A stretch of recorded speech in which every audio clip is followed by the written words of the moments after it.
Okay, so my friend Daisy gave me 3 Epipremnum albos, and she said she likes giving her plants to me because she can still watch them grow without having to take care of them. It's like an open adoption. What happened was she was tired of caring for her moss poles, and some of them needed to be extended, and there were just so many and they kept drying out. What I'm going to do is I'm going to combine these 3 separate plants into one pole because I think it will just look nice, hopefully, as one full plant. And also it's one thing to take care of instead of 3. And what I did was I had to cut 2 of the plants out of their moss poles. And the roots were really grown into the moss. And so I didn't want to pull all the moss off. Plus, I wanted to put them on a moss pole that was made of wire. So I didn't want to have to open that one up. So I had to figure out how to keep them in their moss, but still put them with that other pole. And what I ended up doing was I just put them on the outside, like put the roots on the outside of the wire pole, and I put saran wrap around the whole thing so that they would stay moist and sort of be one with the other moss pole. Okay, and y'all will see that in the end, but I'll tell y'all a little story for entertainment purposes. This is another ghost story from my childhood. It is a true story. You don't have to believe it, of course. Or you could, decide whatever you want to about it. Like maybe I was dreaming or whatever you want to say. But anyway, so I've told this story before, and to me, it's just like whatever because I grew up with it. It didn't really seem that bad to me, I guess. But when I tell other people this story, they're like, oh my God, that is so creepy. But anyway, okay, so growing up, we lived in a 3-bedroom house. My parents had 1 bedroom. My way older brother, who was the oldest and the only boy, had his own bedroom, of course. And then my sister, my nanny, and I shared a bedroom, and I really, really wanted my own room. So, for middle school, my parents had our house renovated, and they turned the game room into a bedroom. It already had like a window and closets, but it was open, and it didn't have a door. It was just, open to the rest of the house. So they walled it up, added a door, and made it a bedroom for me.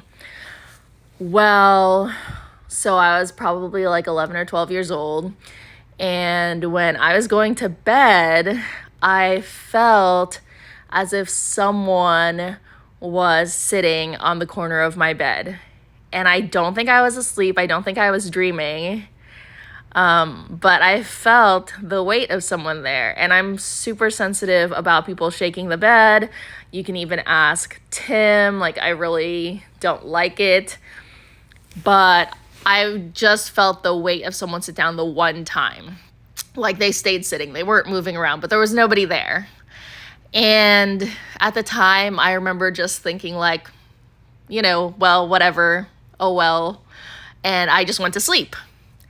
And this went on for throughout middle school, and it really didn't bother me. I don't think it was every night. One thing that I didn't tell anybody before was that I think it would also like lie down next to me sometimes, which would definitely freak people out even more if I told them that. But again, it didn't bother me. I would just go to sleep. And the last time I ever felt it, I remember I was in 8th grade. I was homesick for a week. So, I mean, you could say that this was like a fever dream or something, but this was the last time that it ever visited me. And then I never felt it again after that.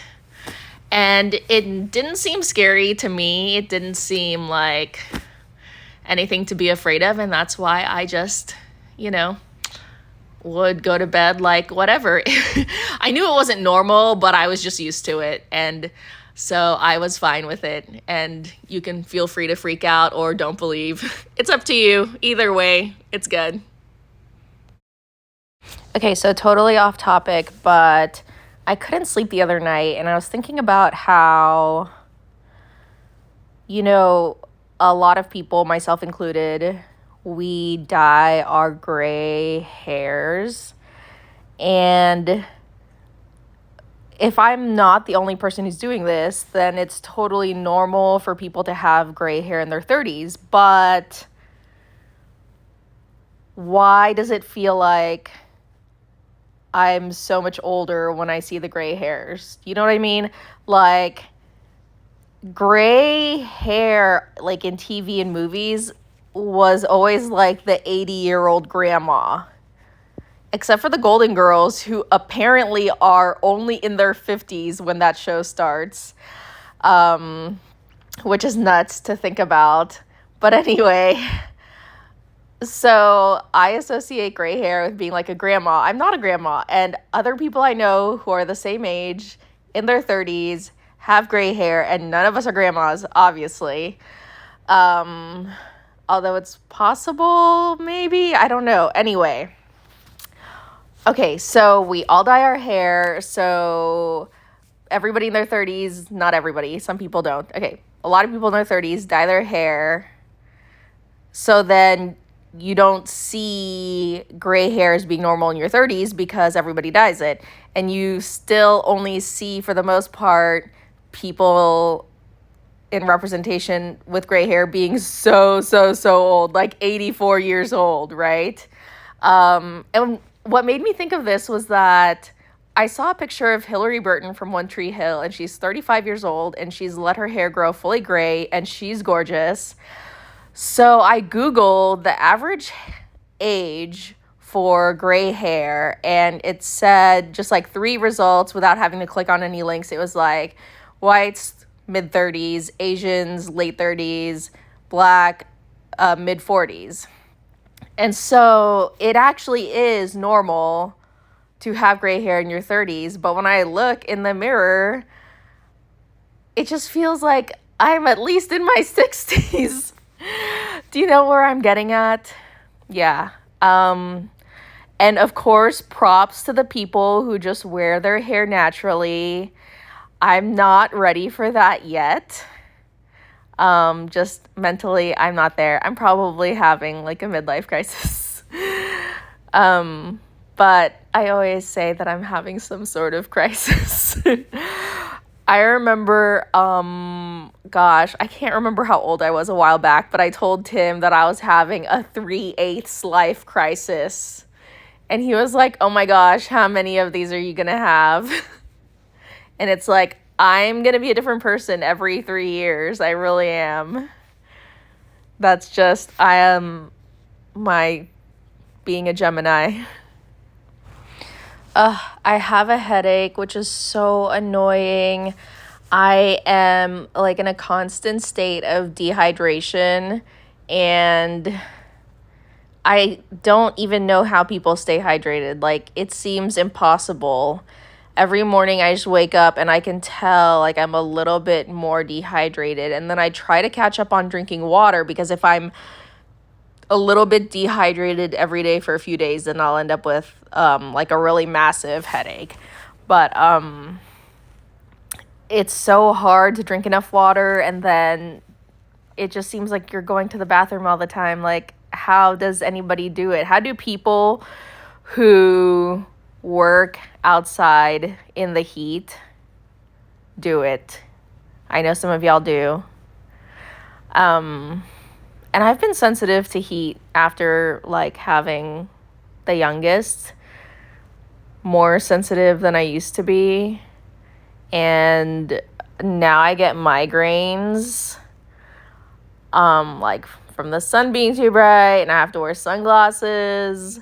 or being dehydrated, or if I forget to eat lunch, which I actually have to have an alarm every day to eat lunch, or else I'll forget. Like, I'll just be doing other things. So I eat breakfast at like 10:30, and then at 11 o'clock I eat lunch.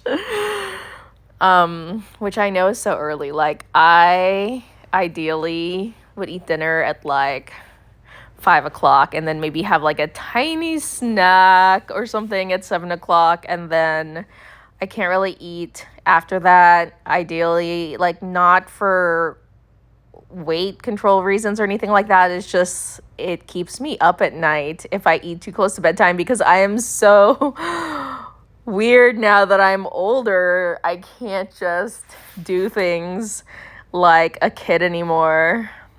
I can't just eat whatever I want and not get sick, or at any time. Like, the conditions for going to bed have to be perfect. I need like the fan on. I need, multiple types of white noise. The temperature has to be exact. I need like a certain type of blanket. I know that y'all feel me, right? Like, you can't just fall asleep anywhere, any which way, how, unless you're Tim, because he was in the military and they literally had to sleep in like that standing position with their arms, and legs straight, which is nuts. Like, they would actually get in trouble if they got caught sleeping in a normal human comfy position, like if they got caught laying on their sides. They would be like, oh, so I guess you're awake now. So he's trained himself to sleep, anywhere at any time, and he can sleep standing up, literally. So I wish. I can't. I need like everything just so.